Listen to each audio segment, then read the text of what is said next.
Now we'll move to Mr. Naji because he's on his way to the airport, I think. Mr. Naji, can you hear me?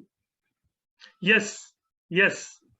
Yeah, I thank you very much for being keen to join our webinar. Although you are planning to travel, thank you. And Mr. Naji is the chairperson of the Independent Commission for Human Rights in North Africa. Can you please tell us more about the challenges that the migrants face in not just migrants, the countries face to implement the Global Compact for on Migration? And I know that you participated in the IMRF, the International Migration Review Forum. Can you please tell us more about your participation and what did the forum end? The floor is yours.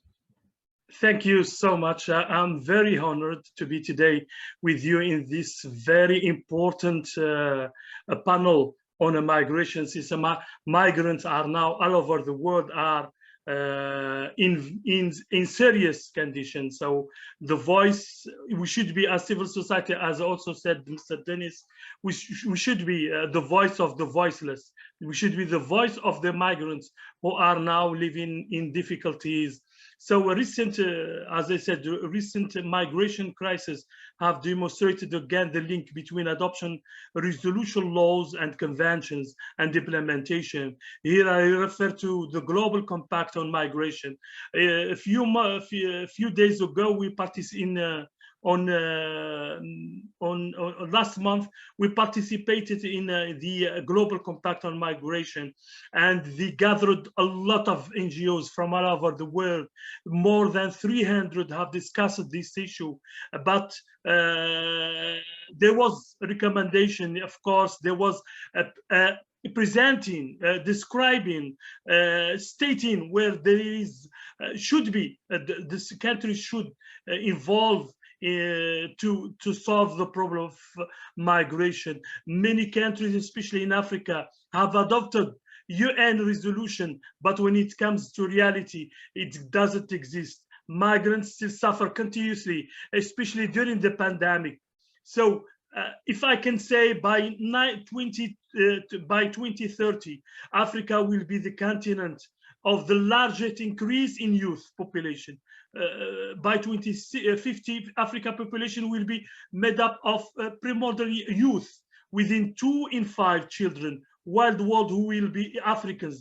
This dynamic will influence on migration, education, and skills are seen as fundamental to both societies and will affect, of course, the future of generation.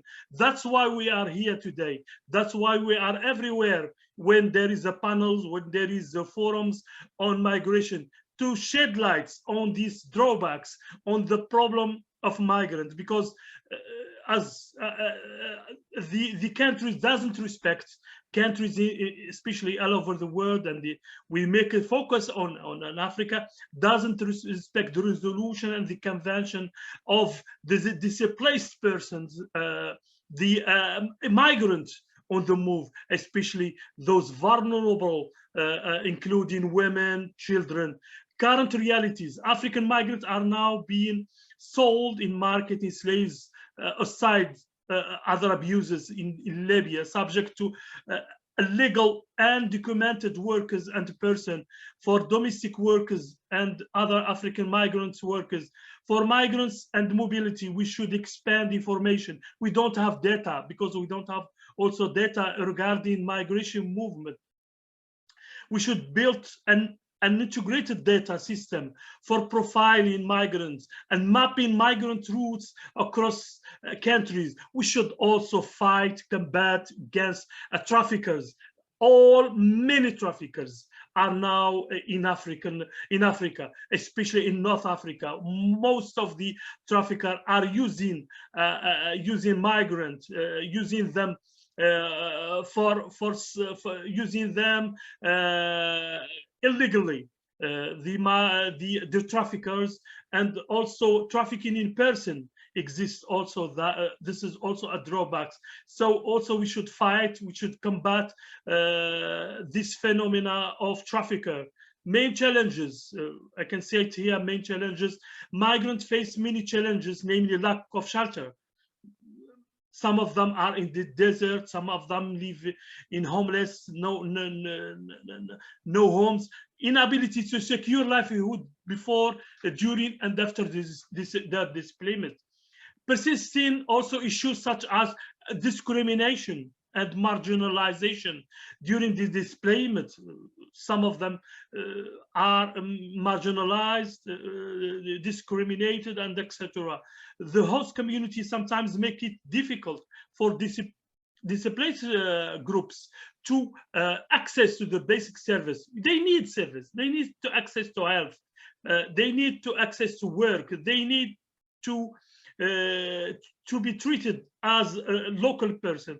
So basic service such as land, water, source, property, lack of also, as I said before, lack of documentation as prerequisite to secure ownership, title, deeds, omission from the title deeds also. They are not given their right to have a residential card to be free for discipline, and lease agreement and inability to access justice. They need to access justice in the countries, in African countries. They need to have the right to access to justice. For example, if there is violation of housing, land, and the property, difficulties in rehabilitating the family property also, and constructing family houses due to the lack of resources or lack of equipment. They don't have capacity, they don't work, so they don't have the capacity to resources. Women face a low access to justice, both at the customary or traditional court. So in brief, because I have a flight right in 20 minutes, so it is the primary responsibility of government, and here we should, as civil society, sensitize, advocate, criticize, as Dennis said, criticize, of course, criticize government to afford good welfare, good life for migrants, to provide durable solution that they can only be achieved when migrants have specific assistance and protection needs that are linked to their displacement and can enjoy their human rights without discrimination on account of their displacement. And as during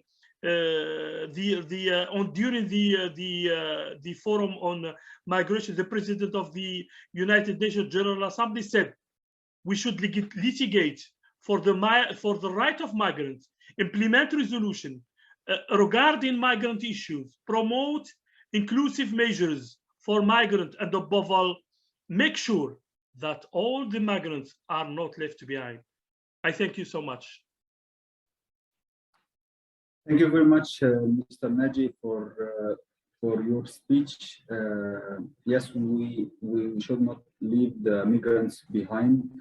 I thank you for tackling all of those points. You talked about the participation in the IMRF and the recommendations and the challenges that they discussed. They also talked about the countries that ratify and join the international covenant and conventions, but they don't respect when it comes to implementation. And I think this is very, very important point.